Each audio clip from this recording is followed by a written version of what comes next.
اب میں آپ سے عرض کر رہا تھا کہ جب آپ کے پاس کورٹ کا قانون چینج کرنے کا اختیار ہی نہیں ہے تو اب آپ اپنا فائدہ دیکھو. آپ کے پاس اب دو آپشن ہیں, یا تو گدے گھوڑے کتے بلے والا آپشن انگریز نے جو اختیار کیا. انگریز نے کہا کورٹ رائٹ کس کو دیتی ہے؟ عورت کو. کسی بات پہ نہ میں اس کو ڈانٹ سکتا ہوں, نہ یہ میری اطاعت کرے گی, اور نہیں بنی ڈیورس دی تو آدھی پراپرٹی دینی پڑے گی.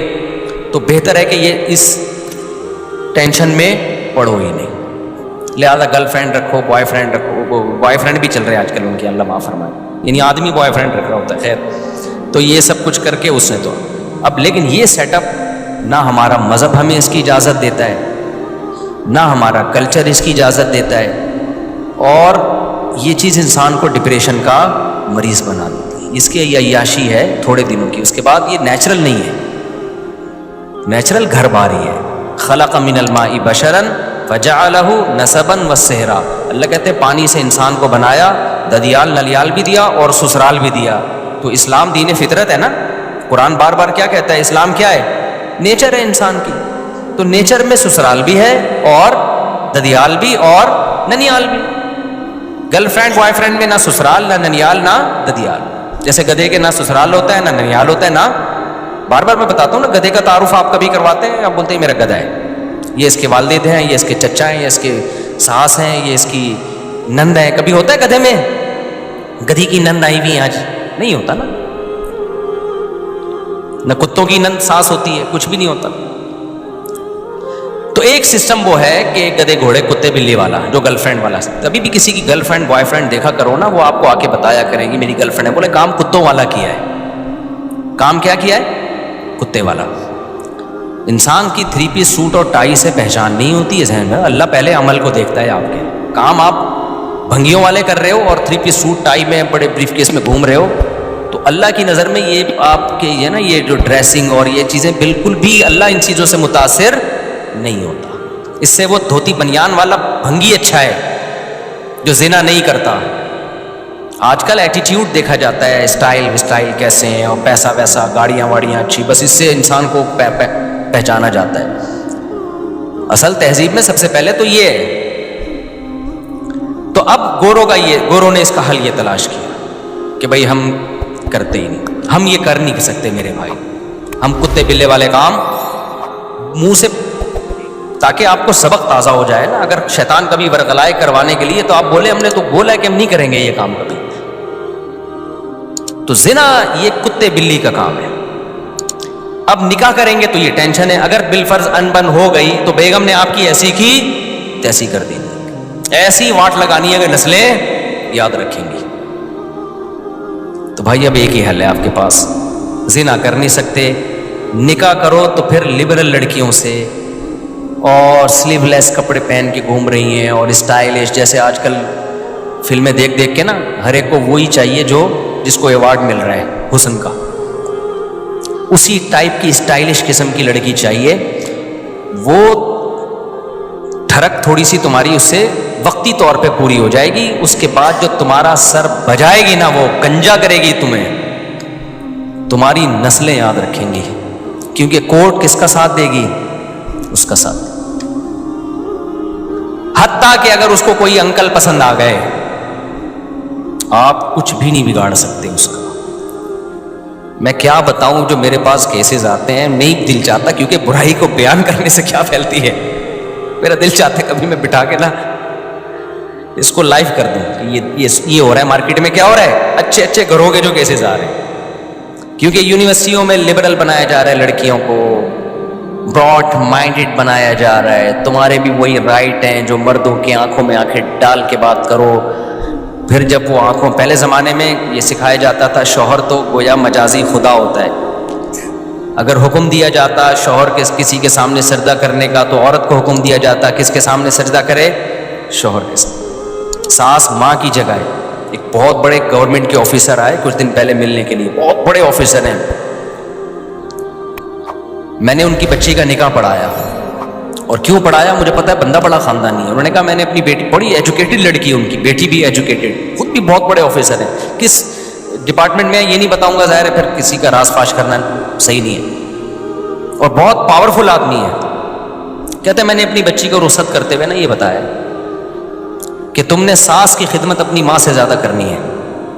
ایک پڑھی لکھی لڑکی کو پڑھا لکھا باپ بولو سمجھا. انہوں نے کہا میں چونکہ کاؤنسلنگ بھی کرتا ہوں نا, گھروں کو جوڑنے کا کام کرتا ہوں, آج کل جو گھر انہوں نے بتایا ان کی رپورٹ ہے کہ زیادہ جو ٹوٹ رہے ہیں وہ لڑکیوں کی مائیں توڑ رہی ہیں. سمجھ میں آ رہی ہے بات؟ جہاں سسرال کی 2 شکایتیں کی, بجائے اس کو حل کرنے کے یا تھوڑا سا بچی کو صبر کی تلقین کرنے کے, ماں اور زیادہ اس کو بھر کے بھیجتی ہے کہ اب اس طرح کر رہے ہیں. اب اگر ساس یہ بات کرے نا تو یہ لکھ کے چلی جا, یہ والی گالی یہ والا پورا سینٹینس پورا دہرا دینا ہے اس کو. سمجھ میں آ رہی ہے بات؟ اب اگر تیرا میاں کچھ اونچ نیچ کرے نا, عید پہ تھوڑا سستی شاپنگ کرا دے, تو یہ ہے, یہ برگر کی قیمت چل رہی ہے, یہ کلفٹن میں جو ایک جوڑا اس کی یہ قیمت چل رہی ہے, اتنے پیسے تو کم از کم بنتے ہی ہیں. تو وہ مجھے بتا رہے تھے, میں نے بچی کو رخصت کیا تو میں نے بتایا, اس کے ساس سسر کو بٹھایا کہ آج سے یہ تمہارے ماں باپ ہیں. باپ اپنی بیٹی کا گھر بسانے کے لیے, ماں کو اپنی بیٹی کا گھر بسانے کے لیے عقل مند ماں باپ کو اپنا حق چھوڑنا پڑتا ہے. بیٹا ہم بلا رہے ہیں اور ساس منع کر رہی ہے تو مت آنا, کیونکہ رہنا تم نے کس کے ساتھ ہے؟ مائیں لڑتی, ہم اپنی بیٹی کو بلا رہے ہیں, ساس کون ہوتی ہے روکنے والی؟ چھوڑو یار اس ٹیکنیکل بحث کو چھوڑو. ابھی فائدہ بچی کا کس میں ہے؟ زندگی کس کے ساتھ گزارنی ہے اس نے؟ وہاں گزارنی ہے نا, وہاں گزارنی ہے زندگی. تو ان کو ایڈجسٹ ہونے دو وہاں پہ, اس کو کل عیاشی کرے گی وہ وہاں پہ. ابھی بچی ہے تھوڑی بڑی ہو جائے گی تو اسی نے سنبھال لیا سب کچھ. ساس تو مر جائے گی بیچاری تھوڑے دنوں میں, وہ ہمیشہ کے لیے تھوڑی ہے. تو وہ گورنمنٹ کے آفیسر تھے, اتنا ایجوکیٹڈ آدمی, اور اس کی بچی بھی بڑی پڑھی لکھی. میں نے کہا یار خاندانی ہے, اٹ از کالڈ خاندانی. اور خود بھی بیوہ سے شادی کی ہوئی ہے اس گورنمنٹ کے آفیسر نے. اس لیے جو لوگ حکومت کو ہر وقت برا بھلا کہتے ہیں نا, حکومتی لوگوں کو, سرکاری لوگوں کو, بھائی سارے برے نہیں ہوتے, سوتیلے بچے پالے ہوئے ہیں. میں نے کہا بڑا خاندانی آدمی ہے بھائی. تو خیر, تو بیوہ سے کی ہے, اس کے بچوں سے کو پالا بھی ہے, بڑا بھی کیا ہے. تو ہر جگہ بڑے بڑے خاندانی لوگ ہیں. خیر, تو اب میرے بھائی آپ کے پاس تو آپشن نہیں ہے, قانون کو آپ درست کرو. تو خاندانی جگہوں پہ کیا کیا کرو؟ شادی. جس کے بارے میں ایک ہمارے دوست نے دوسری شادی کی. میں نے کہا بھائی تیری پہلی بیوی کورٹ میں نہ چلی جائے. کہہ رہا ہماری بیوی کورٹ جانتی نہیں ہے کیا ہوتا ہے, ہماری بیوی گھریلو عورت ہے, گھر میں رہتی ہے, ساس سسر کی خدمت کرتی ہے. ٹھیک ہے, اس کو غصہ آیا, لڑائی کی ہے اس نے, لیکن اس ایکسٹریم لیول پہ نہیں جائے گی, وہ گزارا کرے گی ہمارے ساتھ. میں نے کہا واہ سبحان اللہ. اور آپ نے شادی ہی جج سے کر لی, سپریم کورٹ کی جج صاحبہ سے آپ نے کر لی شادی. ہو سکتا ہے کامیاب ہو, لیکن اگر ذرا سی اونچ نیچ ہوئی نا. ایک زمانے میں متحدہ کا بڑا زور تھا نا, متحدہ کا بڑا زور تھا, جس کو دھمکی دینی ہوتی 90. تو ان دنوں کی بات ہے, میرے پاس ایک کیس آیا لڑکا لڑکی دونوں کا. اب میں نے دونوں کی بات سنی تو مجھے لگا کہ لڑکی بہت ظالم ہے, وہ لڑکے کا جینا حرام کیا ہوا اس نے. اچھا لڑکا ذرا سا کچھ کرے تو زہر کی ایک بوتل رکھی ہوئی ہے, میں یہ پی رہی ہوں, پھر وہ جا کے رکھ دے. تو بہت ہی, تو میں نے ان کو کہا کہ میں نے اس لڑکی اور لڑکے کو کہا بھی آپ لوگ سیپریشن کر لیں, یہ بہت خطرناک معاملات چلے گئے ہیں, کوئی بھی خودکشی کر لے گا. کیا کر لیں؟ لڑکی نہیں چاہتی تھی علیحدگی, اس کو خرچہ پانی دبا کے مل رہا تھا یہاں سے. وہ چاہ رہی تھی کہ میں اس کو انگلیوں پہ نچاتی بھی رہوں لیکن طلاق بھی نہ ہو. تو میں نے پھر مرد سے کہا یہ تو نہیں چاہ رہی لیکن آپ چھوڑ دو اس کو, کیونکہ میں نے کہا یہ آپ کو مار دے گی کسی دن. جو حالات چل رہے ہیں نا, ایک دن آپ کی لاش پڑی ہوئی ہوگی, پتہ ہی نہیں چلے گا مارا کس نے. جو حالات چل رہے ہیں, اس نے کہا میں نہیں چھوڑ سکتا. میں نے کہا پھر دنیا چھوڑنی پڑے گی. کہہ رہے میں دنیا چھوڑ دوں گا, اس کو نہیں چھوڑ سکتا, کیونکہ اس کو چھوڑ دیا تو پہلے دنیا چھوڑنی پڑ جائے گی مجھے. میں نے کہا کیوں؟ کہہ رہے متحدہ کی ہے. لڑکی کس کی؟ اس کے بھائی کہاں ہیں؟ متحدہ میں. انہوں نے مجھے آنکھیں دکھائی ہیں, بیٹا طلاق کا سوچا بھی نا تو پھر دیکھ لے ہوگا کیا تیرے سے. تو میں نے کہا پھر لائف کو کیا کرو؟ انجوائے. یہ شادی سے پہلے سوچنا تھا کہ میں کہاں کر رہا ہوں. شادی ایسی جگہ کرو جس کو اپنے کنٹرول میں رکھ سکے. اب تو آپ نے, میں نے کہا, کام ایسی جگہ کیا ہے کہ اگر میں نے ڈیورس کا مشورہ دیا تو کل اخبار میں میرا نہ کہیں نام آ رہا ہو. میں نے کہا نکل بھائی پتلی گلی سے نکل گیا, بتانا بھی نہیں کسی کو کہ مفتی صاحب کے پاس گئے تھے. اخبار میں کراچی میں نام آتے ہوئے دیر نہیں لگتی. اچھا بلا ہنستا بلا بندہ اگلے اخبار میں آیا ہوتا ہے. تو شوق تھا نا بہت اونچا ہاتھ مارنے کا. ایک صاحب نے کہا میرا بریگیڈیئر کی بیٹی سے کا رشتہ آیا ہوا ہے. میں نے کہا تیری اوقات بریگیڈیئر والی ہے نہیں. ایسے ہوتے ہیں کیس, مجھے پورا تو واقعہ یاد نہیں ہے, یا تو بھی کوئی بریگیڈیئر لیول کا آدمی ہو. میں نے کہا کم بخت تو بریگیڈیئر کی بیٹی سے شادی کرے گا, بن گئی تو بہت اچھی بات ہے, موجہ ہی موجہ, نہیں ہوئی تیری کیا اوقات ہے یار. بریگیڈیئر صاحب ایک دن کیا کر دیں گے تجھے, غائب, مارکیٹ سے شارٹ. میں نے کہا یاد ہے تو بھی کوئی بریگیڈیئروں سے تیرے تعلقات ہو نا, تو بھی اسی, تیرا ابا بریگیڈیئر تھا یا کرنل تھا. چل بریگیڈیئر نہیں تھا تو کرنل تو ہو نا. تو اس لیے بھائی جب کورٹ نے ساتھ دینا نہیں ہے, کورٹ سارا فیور کرے گی کس کو, عورت کو, تو بھائی پھر ایسا کام کرتے کیوں ہو جو بعد میں افورڈ نہیں. اس لیے دیندار لڑکیوں سے نکاح کرو, گھریلو لڑکیوں سے نکاح کرو جن کی دوستیاں نہیں ہیں, پردے دار ہیں, حیا دار ہیں, نمازی ہیں, اس کے بارے میں امید ہے کہ وہ اللہ رسول کو دیکھے گی. اور خواتین سے بھی میں کہتا ہوں کہ مردوں میں ٹھیک ہے عدالت عورت کا ساتھ دیتی ہے, لیکن اگر کوئی لبرل آدمی ہے, بندہ ٹھیک نہیں ہے, تو وہ تمہارے ساتھ وفا نہیں کرے گا. عین ممکن ہے شادی ایک ہو اس کی اور لڑکیوں سے 20 لڑکیوں سے چکر چل رہے ہوں. یہ چیز عورت کو پاگل کر دیتی ہے. سوکن سے بھی عورت برداشت نہیں, عورت سوکن کو بھی برداشت نہیں کرتی, لیکن 6-7 مہینے سال کے بعد برداشت ہو جائے گی.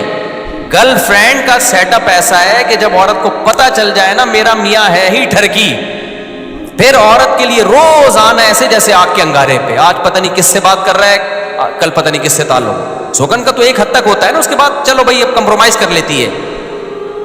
اسلامی سوسائٹی میں ہمیشہ سے مرد زیادہ شادیاں کرتے آئے ہیں, عورتیں برداشت کر لیتی ہیں, نارمل ہو جاتی ہیں تھوڑے دنوں میں. لیکن یہ جو گرل فرینڈ ہے نا اس میں نارمل نہیں ہوگی وہ, کیونکہ اس کی تو کوئی انتہا, کوئی خوبصورت لڑکی آئے گی, عورت کو اپنے شوہر کے بارے میں خطرہ ہوگا کہ یہ ٹھرکی اس کو دیکھ رہا ہے, یہ جا رہا ہوگا ہر وقت یہ خطرہ, آج رات 2 بجے دیر سے کیوں گھر آ رہا ہے, پتہ نہیں کہاں بیٹھا ہوا تھا. یہ تو یہ زندگیاں برباد کر دیتی ہیں. تو اس لیے بھائی آپ کے پاس تو یہی آپشن ہے اب کہ نکاح کرو, دیندار گھریلو جگہوں پہ جاؤ. اور لڑکیوں کو بھی چاہیے کس کے پاس جائیں, گھریلو دیندار آدمی دیکھیں. اچھا بعض خواتین دیکھ رہی ہینڈسم ہونا چاہیے, دین نہیں دیکھ رہی. وہ ہینڈسم اگر تمہیں اچھا لگ رہا ہے نا, 20 لڑکیوں کو اور کو اچھا لگ رہا ہوگا اور سب لائن مار رہی ہوں گی. آج کل لڑکیوں میں بہت کم لڑکیاں جو صرف میرا بیان سن رہی ہیں وہ نیک ہیں, ان کے علاوہ جو لڑکیوں کا جو چل رہا ہے نا سیٹ اپ, وہ یہ چل رہا ہے کہ تھوڑا سا ہینڈسم ہے نا تو لائن مارنے میں ذرا بھی ٹائم, بولو یقین نہ آئے, آپ ایک اپنی ٹک ٹاک پہ ویڈیو بنا کے ڈال دو, اگر آپ ہینڈسم ہو نا تو آپ نیچے کمنٹس میں اتنی لڑکیوں نے لائن ماری ہوئی ہوگی, اپنا نمبر دے دو, اپنا نمبر دے دو. تو کوئی خاتون جب ایسے مرد سے نکاح کرے گی تو بھائی صرف آپ ہی کو اچھا نہیں لگ رہا, آپ کے علاوہ بھی 20 کو اچھا لگا. اگر یہ دیندار ہوگا تو آپ پہ گزارا کرے گا, دیندار نہیں ہوگا تو شادی آپ سے کرے گا. اور گپ شپ, کیونکہ بیوی سے گپ شپ لگانا دنیا کا سب سے مشکل کام ہے. وہ بہت ہی کوئی دیندار ہوگا جو بیوی کو ٹائم دے گا, ورنہ جو چیز حاصل ہو گئی ہے, جو ٹھرکی لوگ ہیں وہ کہتے ہیں یار یہ تو اپنی ہے نا, یہ کوئی بھاگی تھوڑی جا رہی ہے. تو گپ شپ تو ادھر لگائے گا جو فیس بک پہ رابطہ کر رہی ہے, ٹک ٹاک پہ رابطہ کر رہی ہے, فون پہ رابطہ کر رہی ہے, گپ شپ تو ادھر لگائے گا. پروگرام تو بڑھ گیا. جب آپ نے کسی لبرل سے شادی کر لی تو پروگرام تو کیا ہو گیا, وہ تو بڑھ گیا بھائی. تو اس لیے ریلیشن کس سے قائم کرو بھائی, اور قرآن کی آیت یاد رکھو, الطیبات للطیبین والطیبون للطیبات.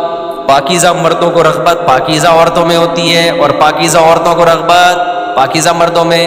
ناپاک مردوں کو رغبت ناپاک عورتوں میں, اور ناپاک عورتوں کو رغبت ناپاک مردوں میں ہوتی ہے. تو یہ اللہ, یہ سورہ نور کی آیتیں ہیں.